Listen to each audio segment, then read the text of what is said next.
Hey, ladies and gentlemen, this is Carmine Sabia for Explain America, and J.D. Vance, well, he went for the jugular in a big way. Before we get started, please make sure you like, comment, share, and subscribe. Those little things really help us out, and they help our channel continue to grow. And if you're not watching us on YouTube, guys, check the lower right-hand corner. It's in red. That's our YouTube address. It's youtube.com/@explainamerica. And if you visit that site, just hit subscribe, absolutely free, and help us preserve American conservative values.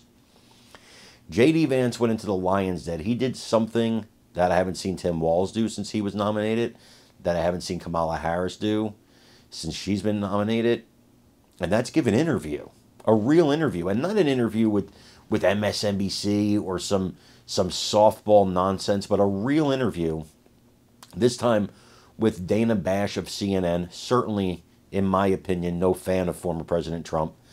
Certainly what I would consider hostile territory, to say the least, because these are going to be hard-hitting interviews. These are going to be journalists that are going to hit you with real questions.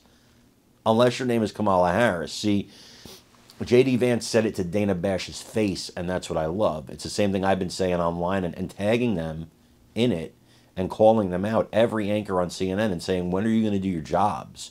When are you going to stop having puff pieces on Kamala Harris? When are you going to demand the press access?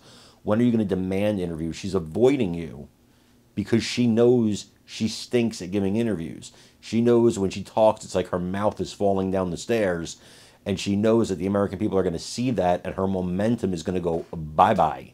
And she's trying to play the Biden hide-and-seek strategy to coast it into November. We have to keep the pressure on the media so that they keep the pressure on her, so that the American people can at least make an informed choice before they vote.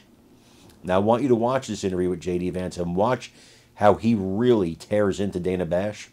And then I want you to let me know what you think in the comments. Okay, you've now asked me 3 questions about comments that I made 3 years ago. I wonder what Kamala Harris thinks about the fact that she supported policies that opened the American southern border. I wonder what Kamala Harris thinks about the fact that she lied to the American people about Joe Biden's middle facility for the office. You are interviewing me, Dana, because I respect the American people enough to sit down for an interview. I appreciate that. Kamala Harris has been the nominee for 3 weeks. She hasn't sat down for a real interview. Believe me, we are asking. You're not going to get a disagreement there. But the point is, Dana, you've got me for 15 minutes or however long you have me. We should be talking about public policies that matter. How are we going to lower inflation? How are we going to reduce the cost of food and housing? How are we going to close down that southern border?